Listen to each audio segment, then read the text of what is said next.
اللهم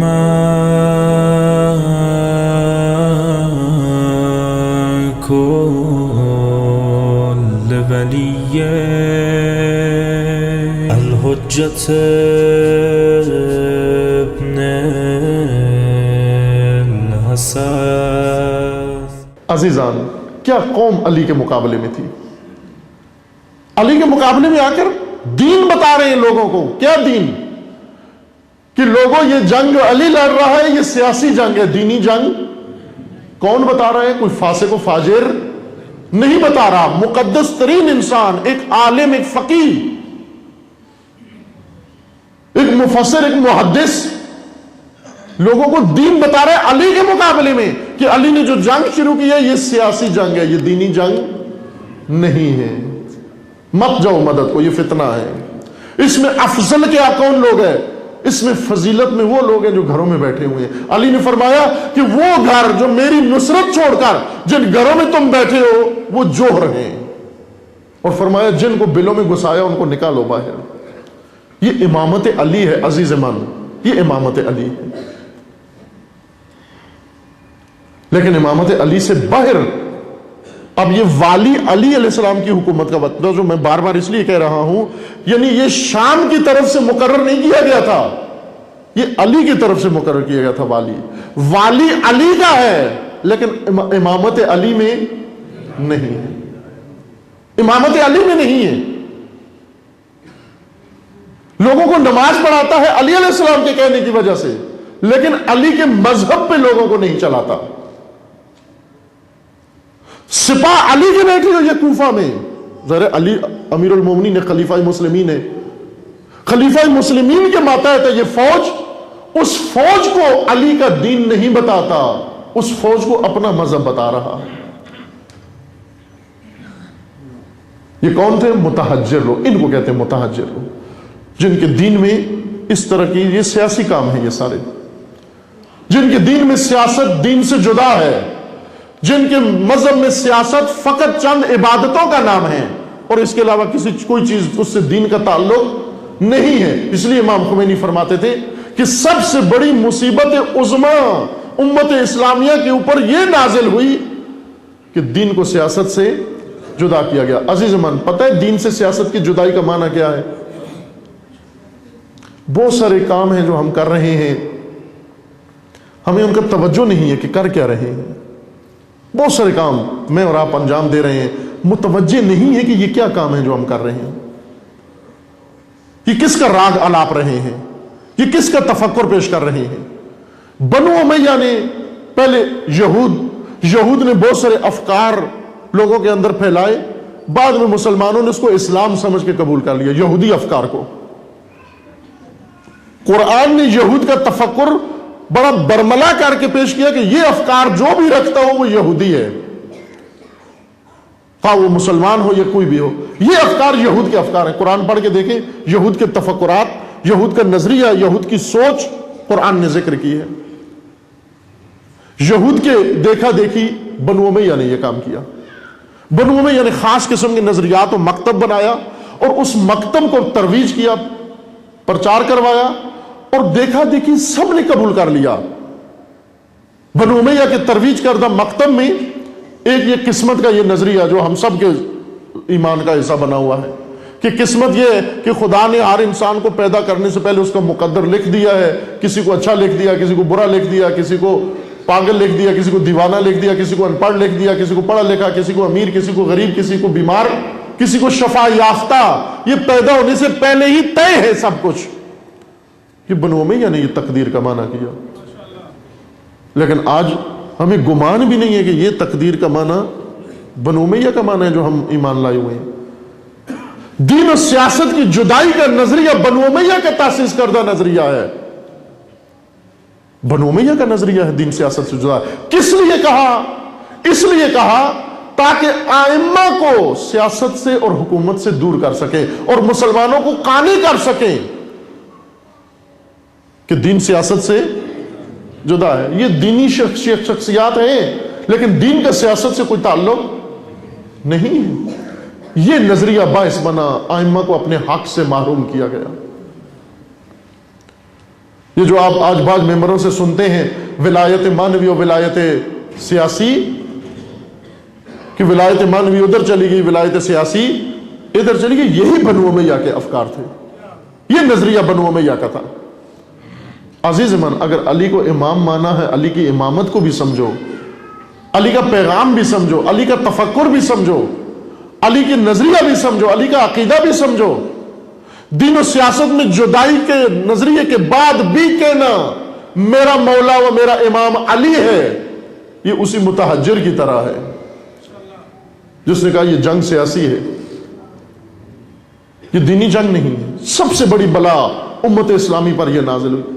متحجر کی پہچان یہ ہے۔ آج اگر سوال کیا کریں عزیز ایمان، اس حالت سے نکلیں جس حالت میں پہلے مسلمان غافل تھے، اس حالت سے نکلیں، سب سے پہلے پوچھا کرو اس کو کہ آیا یہ عقیدہ رکھتے ہو یا نہیں، یہ ایمان رکھتے ہو، خدا کو مانتے ہو یا نہیں، اللہ کی ربوبیت پہ ایمان ہے یا نہیں، قیامت پہ ایمان ہے یا نہیں، رسول اللہ کی رسالت پہ ایمان ہے یا نہیں، رسول اللہ کی خاتمیت پہ ایمان ہے یا نہیں، قرآن کی حقانیت پہ ایمان ہے یا نہیں، علی کی امامت پہ ایمان ہے یا نہیں۔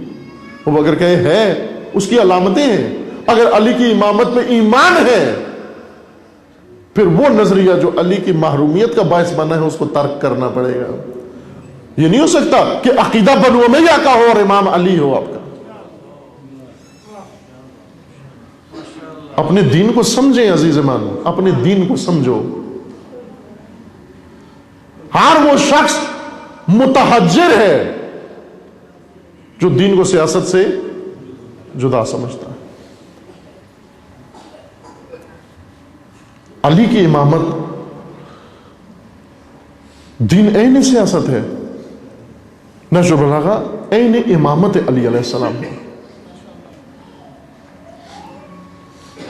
اگر معاشرہ متحجرین میں گرفتار ہو جائے، یہ بات آج افسوس ہوتا ہے یہ سن کر کہ اس وقت بھی شہید مطاری فرماتے ہیں کہ مسلمان عوام یہ فاسق و فاجر لوگوں کے اسیر نہیں ہیں، مسلمان عوام در حقیقت متحجرین کے اسیر ہیں، ایسے اسووں کے اسیر ہیں، مہمل غیر ذمہ دار انسانوں کے اسیر ہیں، انہوں نے ان کو دین سے دور کیا ہوا ہے۔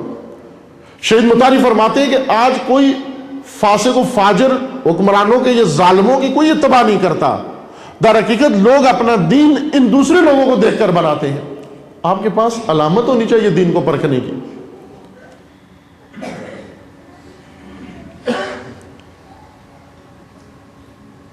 اس وقت صورتحال یہ بن چکی تھی، امیر المومنین کے بارے میں اس قدر یا دو لوگوں کو دین کے بارے میں اتنا الجھا دیا گیا تھا کہ لوگوں کو یہ نہیں پتہ چل رہا تھا کہ جنگ جمل میں حق پر کون ہے۔ وہ کہتے تھے دونوں طرف صحابی، دونوں طرف مسلمان، دونوں طرف جید شخصیات، دونوں طرف پرسنالٹیز، دونوں طرف وی آئی پی، دونوں طرف ماشاءاللہ، یہ بھی رضی اللہ وہ بھی رضی اللہ۔ اب یہ کنفیوژن جب لوگوں کے اندر آ جائے تشخیص نہیں دے سکتے، لوگوں کو یہی پتہ نہ چلے کہ حق پر کون ہے، ادھر کون ہے ادھر کون ہے، کہ آخر تک ہمیں سمجھ نہیں آیا۔ اس وقت تھے لوگ ایسے، یہی جن شخصیت کا نام لیا والی کوفہ، ان کو یہی سمجھ میں نہیں آ رہی تھی کہ کون حق پر ہے کون حق پر نہیں ہے۔ آج ایسے افراد موجود ہیں، ممبروں میں ان سے سوال کیا جاتا ہے کہ جی بتائیے، یہ امام خمینی اور صدام نے جو جنگ کی آپس میں، دونوں طرف مسلمان تھے، دو مسلمان ملکوں میں، دو مسلمان قوموں میں، دو مسلمان لیڈروں میں جنگ ہوئی آپس میں، کون حق پہ تھا کون نہیں تھا؟ جواب ملتا ہے جی یہ دونوں مسلمان تھے، اب دونوں دنیا سے چلے گئے ہیں، دونوں اللہ کے پاس ہیں، اللہ ہی بہتر جانتا ہے خمینی حق پر تھے یا صدام حق پر تھا۔ جو یہ تشخیص نہ دے سکے، امام خمینی اور صدام میں جو فرق نہ کر سکے، جو دن اور رات میں فرق نہ کر سکے، جو نور و ظلمت میں فرق نہ کر سکے، قرآن کہہ رہے افمن کان مومنا کمن کان فاسقا، کیا لوگوں مومن و فاسق ایک جیسے ہیں؟ جس کو صدام و خمینی کا فاصلہ نظر نہیں آتا، وہ دین کے بارے میں اور کیا معلومات رکھتا ہو؟ وہ کیا دین ہمیں سکھا سکتے ہیں؟ سوائے تہجد کے. ہمیں حکمت علی کی طرف رجوع کرنا ہے, ہمیں امامت علی کی طرف آنا ہے. عزیز ایمان, کیوں حکومت علی سے امت محروم ہوئی؟ اس لیے محروم ہوئی کہ حکمت علی سے محروم ہو گئی. اس حکمت علی کی طرف ہمیں دوبارہ رجوع کرنا ہے. حکمت علی, نہج بلاغہ پوری حکمت علی ہے, پورا امامت کا نظام ہے.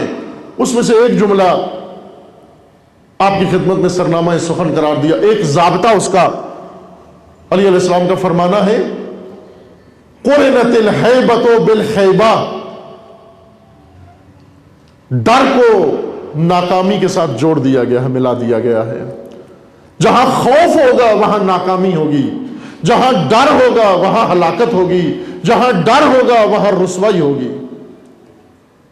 یہ ضابطہ ہے, جینے کا ضابطہ جو علی علیہ السلام نے بیان فرمایا ہے. علی کا طرز زندگی منافقت کی موت ہے, علی کا طرز زندگی منافقت کی موت ہے. حسینیوں کی زندگی عقیدہ و جہاد ہے, حسینیوں کی زندگی عقیدہ و جہاد. رائے تاجیل امام زمان علیہ السلام صلوات.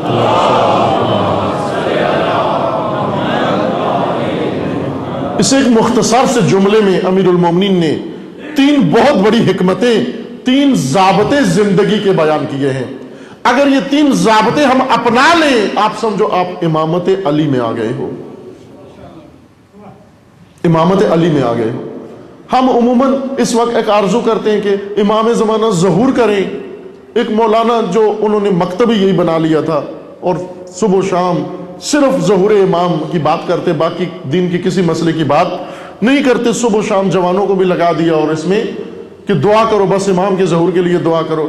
ایک دن ان کی خدمت میں حاضر ہوئے, پوچھا مولانا صاحب آپ جو اتنا ظہور کے لیے دعائیں کرتے اور کراتے اور باقی سارا آپ نے چھوڑ دیا سلسلہ اور صرف یہ ایک چیز اپنا لیا آپ نے, اگر آپ کی دعا انشاءاللہ قبول ہو جائے اور ہم سب کی اور امام ظہور کر لیں, تشریف لے آئیں, آپ کیا کریں گے, کس لیے امام آئیں گے؟ انہوں نے جو مقصد ذکر کیا, کہتے ہیں کہ امام آئیں, ہماری آرزو ہے یہ ہے کہ امام کے ساتھ ایک قافلہ زیارات کا بنا کے کربلا کی زیارات کر کے, بس امام اس لیے بلا رہے تھے. ایک کاروان سالار چاہیے آپ کو, ایک قافلہ سالار چاہیے تھا آپ کو.